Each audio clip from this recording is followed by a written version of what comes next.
it's almost going to be like a new asset class, very much so like we think about, okay, you got a detached home and a condo, and those prices aren't really the same. You have to kind of think of them differently.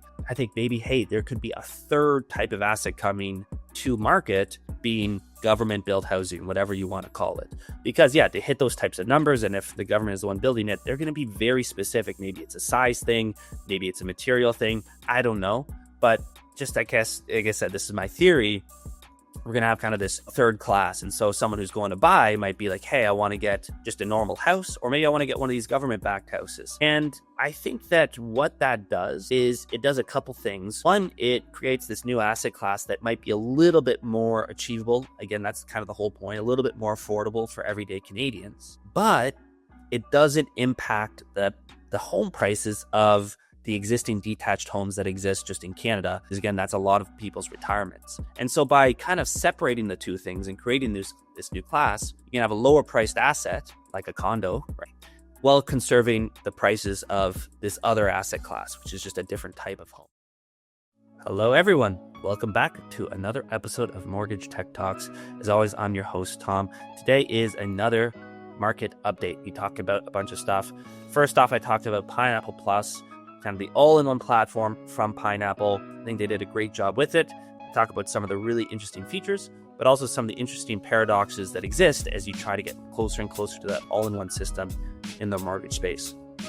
After that, I talked about some corporate movement, specifically as it relates to Centum and RMA. People might be familiar with that announcement, what it means for each of those respective parties, and how the people involved have kind of reacted, and again, the implications for tech. And then finally, kind of rounded out, I put on maybe my tinfoil hat a little bit, talk about with the new Liberal government in place, if they do actually fulfill their obligation, or I guess their promise of 500,000 homes, then what does that mean, and what could that mean for mortgages? So a lot to unpack in this episode. We'll see you on the other side. Okay, let's get right into it here. So lots to cover today. The place I'm going to start is, came across my desk. Maybe it's an old set of news, if you will, but it's the first time I saw kind of a full demo of this, and so I wanted to at least cover it. And what that is Pineapple Plus. And so Pineapple, for everyone, I'm sure they're familiar with it. It's a big brokerage based in the GTA area. They probably have more provinces now. And they've really gone out and invested a lot in tech. They've kind of branded themselves as a tech-forward brokerage. They've IPO'd on that premise, I think on the New York Stock Exchange. Don't quote me on that. But in any case, they've gone big in tech. And I just saw recently, and why it came across my desk, is their CEO posted about their Pineapple Plus product, which is, I think, kind of the altogether, hey, we finally done it. Here it is, with a bow on it. This mega system that we have, it's going to manage every single part of your mortgage applications. I watched the video. I mean, I'll pull it up here for those who are watching. I'm not going to play the video because it probably won't even come through. But I just wanted to kind of show you kind of what I had reviewed, what you can see here. It kind of goes through, and it's a full demo where it kind of just shows all the things. You can click the AI capabilities, pull up the docs, and on it goes. So I won't go any too much deeper on that. But in any case, that's kind of how it looks there. And so I guess for starters, looking at it, it is pretty impressive. I mean, it seems to be a lot of, I guess, elements, you could say, everything all in this very one specific place coming all together. So really impressive in that sense. I mean, just to rattle off a couple things that I saw. I mean, it has the CRM. We're obviously very familiar with the CRM space. Seems to do some good CRM capabilities, some good touch points, some good campaigns. So checkbox there. It has an online application you can send to your clients. They can fill it out. What I thought was cool specifically about their product is that they can see exactly where their clients have left off. They can ask them what's going on. They can have a specific link that they can then open that has as much of the application already completed that they can then pick up and take from there. As they're doing submissions, so these are just some things I thought were cool, they could actually get feedback from a centralized underwriting team, people who probably have maybe a bit more experience or a bit better connections maybe with certain lenders, and say, hey, how does this deal look? How should I structure it? Is there something that I'm missing here? Getting that type of feedback. And finally, another really cool thing, they do have fairly what it seems integrated doc collection where clients can upload documents, get feedback, and all that, which the kicker I liked about it was all integrated with Google Drives. Documents get uploaded, they get approved.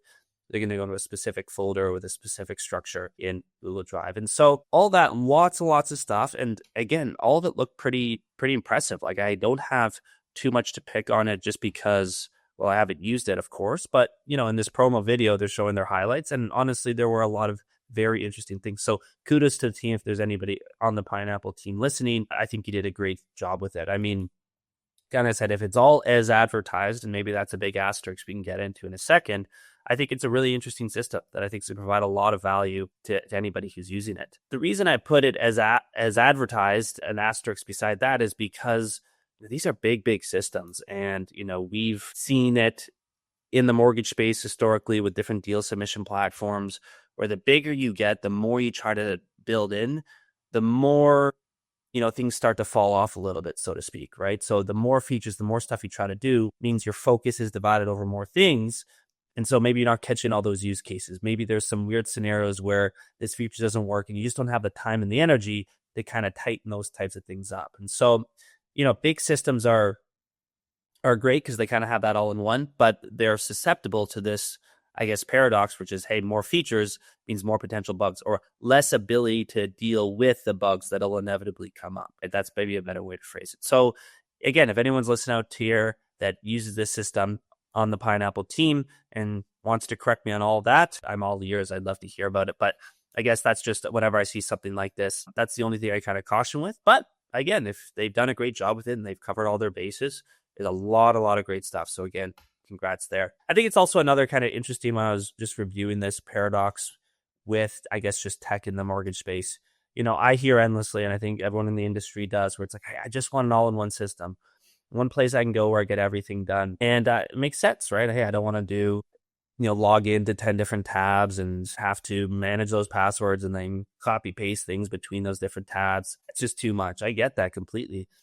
Oh, but then you look at something like these all-in-one systems and they're great. But I think also another big trick with them is it's big. So it's going to be a lot of onboarding, a lot of training, a lot of where do I click? What do I do this?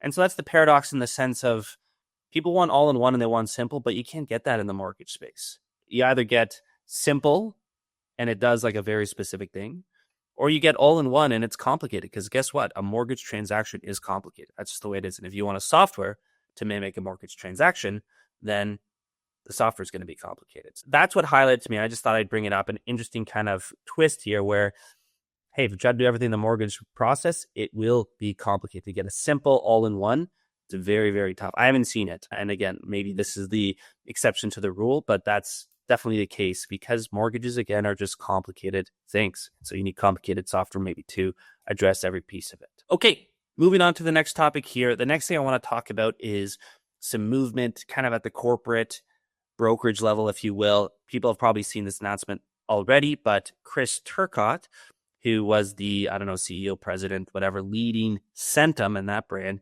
just moved over to RMA, the Mortgage Associates, which is now 70% owned by the DLC group, DLCG. And so I want to kind of break it out into two different areas.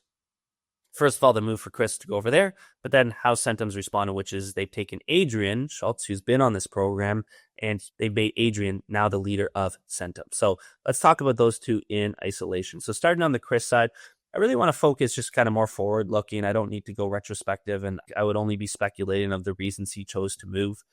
But forward looking, I think that he wrote a really nice post about, he called it, I think, giving my 2 weeks. So I'll just share my screen quickly here again for anybody who's listening. Please do, join our YouTube channel and you can see these things as I'm presenting them. It's honestly pretty small and I'm not going to read all of it here, but the idea with this is, he kind of goes through and lots of questions that he's been asked since the move and he does his best to try and answer them. So yeah, all these different things here. I'm not going to go through all of them, but the two I'll kind of highlight. The first is he has a big question, why DLCG? I think it's a big question people ask a lot in these types of moves, and talks about a bunch of stuff. But what stood out to me was saying, hey, RMA powered by DC is committed to being the best at making mortgage professionals better, period. The tools to support the development at ... as they go on. And so from a tech perspective, of course, I kind of zoned in on the tool side of things. And of course, DLCG, they have their Velocity tool. And, it does a ton of stuff. We talked about all-in-one systems just a second ago. I think they're another example of an all-in-one system that does a lot of stuff really, really well, giving Velocity credit where credit's due. Again, there is sometimes complaints about it being complicated, but again, that's maybe just inevitable if you're trying to touch every part of the mortgage process. So more the point here is that it's interesting that tech is now a reason why people are moving their corporate positions for better tech or better tech available to serve their brokers. And I think, again, give credit where credit's due on DLC's side, which is, of all the tech tools, brokerage-led tech tools, Velocity is really the one that, at least from my perspective, continues to invest, right? I think that there's a lot of good ones out there, but what I just, from my feed and what I see and the people I talk to, I'm always seeing new announcements of a new feature that Velocity is doing. And so they are continuing to invest. And that's probably what Chris is seen here. Of course, there's other tools, independent ones like Filogix and Finmo and Scarlet. We won't get into all those, but yeah, from his perspective of brokerage-led tools, Velocity does seem to always be continuing to invest. And again, that's probably what Chris is noticing. The other thing that I just wanted to quickly highlight, this is a personal one for me that I really like. He talked about family versus championship team and actually commented on this post further down where, he said, hey, this isn't just about good vibes and holiday parties. A championship team holds each other accountable, plays to win it, and brings out the best in everyone. That's what we're building at RMA, and it's working. So, yeah, I think this one's an interesting thing. And I think it's a personal one for me because I've always felt that way where people say, hey, do you know what? My workplace is my family. And, there's good things about families. But for us, we actually borrowed this from the Netflix page, hiring page, I should say. So you go to like netflix.com/careers, where we say, hey, we're a team too.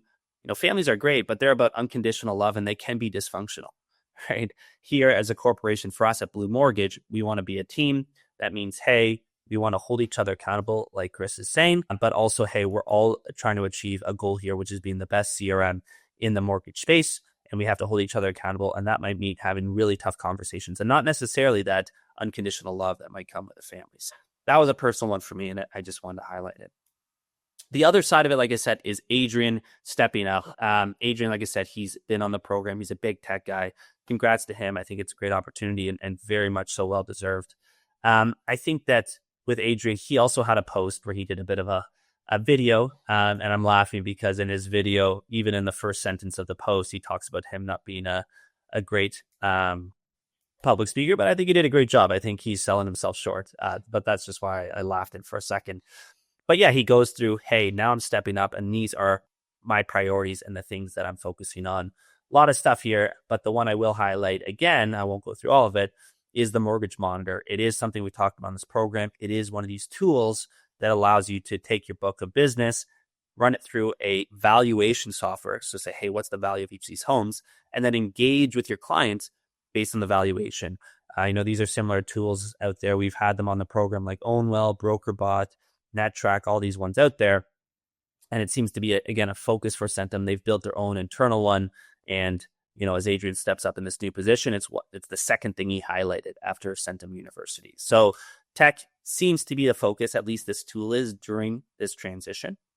But the other thing I'll say about this is I think it'll be an interesting dynamic now that Adrian, who's kind of been the tech guy at Centum, who's really led a lot of their tech-based initiatives, now that he's in the leadership role. I think it can go one of two ways, and only time will tell. The first way is now that Adrian is in this president role, now he gets to do all the tech projects that he's never been able to do, right? Now he has the, I guess you could say, corporate clout to push projects forward that maybe weren't getting the right attention he thought before. But now being a tech guy, he can push these initiatives that he finds important from a tech perspective forward. So that's option one, and that would be great. But option two also could be that, hey, now, as a tech guy, he can't kind of be heads down and just start tinkering with tools as maybe a lot of tech guys like to do. Instead, now his time is being focused more on corporate stuff. And so maybe, hey, these tools won't be invested in as much because the person who used to kind of tinker away is now in a corporate role and kind of doing that. So, I don't think one is necessarily better or the other. I just think it'll be an interesting thing to observe with Adrian stepping up in this role. Okay, the third thing that I'm going to talk about today, and try not to get too political on this program, but I just wanted to kind of acknowledge it. As I'm filming this, it's May 1st, so we just had the election results on Monday. Carney and the Liberal government came in, so congrats to them. And I'll admit it, I didn't vote for them, and I don't have any disrespect for anyone who did or anything like that. I didn't myself, but now that they're in, I just say, hey, wish them all the best. and, let's build a strong Canada, so to speak. And part of building a strong Canada is going to be housing. And both the Liberals and the Conservatives had a big housing platform, but now that the Liberals are, and I wanted to do a little bit of a deep dive, just talk about what I'm seeing with this. And so, yeah, it's liberal.ca/housing plan. And they talk about building, 500,000 new homes, getting government back in the business of building, cutting red tape, and cutting taxes for first-time home buyers. So, yeah, I won't read all of it, but those seem to be the three big pillars. And yeah, looking at this, I have my own opinions about, okay, how efficient is the government at building? That's something to be debated, of course. How lofty that goal of 500,000 is. I think the record, we've never gone over 300,000 like in the history of Canada in terms of building homes, something like that. So 500,000 is lofty, but I'm not going to pick on the Liberals because I think the Conservative goal was also quite lofty. But we're going to put all that aside. We're going to give them the benefit of the doubt and say, let's say they do execute on this plan. What does it mean? What could it mean for mortgages? And kind of where I go, and this is maybe only a theory at this point, so I could be completely wrong on this, but they talk about building 500,000 homes and having it at the government as the developer who's doing it. And so where I see this lead is that, okay, if they are going to hit those numbers and the government is in the business of building those things, I think it's going to be a very specific asset. It's almost going to be like a new asset class, very much so like we think about, okay, you got a detached home and a condo, and those prices aren't really the same. You have to kind of think of them differently. I think maybe, hey, there could be a third type of asset coming to market, being government-built housing, whatever you want to call it. Because, to hit those types of numbers, and if the government is the one building it, they're going to be very specific. Maybe it's a size thing. Maybe it's a material thing. I don't know. But just, I guess, like I said, this is my theory. We're going to have kind of this third class. And so someone who's going to buy might be like, hey, I want to get just a normal house, or maybe I want to get one of these government-backed houses. And I think that what that does is it does a couple things. One, it creates this new asset class that might be a little bit more achievable. Again, that's kind of the whole point, a little bit more affordable for everyday Canadians. But it doesn't impact the home prices of the existing detached homes that exist just in Canada. Because again, that's a lot of people's retirements. And so by kind of separating the two things and creating this new class, you can have a lower priced asset like a condo, right? While conserving the prices of this other asset class, which is just a different type of home. So again, that's my theory. If someone out there is smarter than me, has a different idea or knows why I'm wrong, I'd love to hear it. But let's just say that goes forward. So they built 500,000 homes, and it has kind of this new asset class with it. What does it mean? Well, hopefully, in the most optimistic sense, it means that now with this new class, a lot more first-time home buyers can come to market, buy a home, and that's going to be great for mortgages. All those people need those mortgages. And I think that, hey, as all the supply and the resources of building homes goes towards this, because it is, if the government's getting involved, really going to suck up all the resources to build homes to this specific asset class, then the existing asset class, the old one, just the regular old houses as we think of them now, the supply of those assets, those houses, are not going to grow, right? Because the construction workers, the materials, all those types of, all those types of resources are going to go towards these government-backed houses. This asset class, which is just regular houses as we know them, will continue to not see any growth, and maybe we'll see a little bit of a supply shortage continue to be there. And I think that's only going to increase the prices of those homes, which can lead to, refinance opportunities, people wanting to maybe take their equity and do different things with it. And so, again, probably good for mortgages. So if I'm giving people the benefit of the doubt, the Liberal government the benefit of the doubt, and I'm saying maybe this specific dynamic's going to work where there's a new asset class, then it's only going to be good for mortgages. So let's hope maybe that very narrow and speculative path plays out, but we'll see. So anyways, let's leave it at that. I think that wraps up a good episode this week. If people do have comments, there was a little bit more speculation, I guess, in this episode. So if anybody wants to correct me, please do so in the comments below. But as always, thanks so much for watching, and we'll see you next week.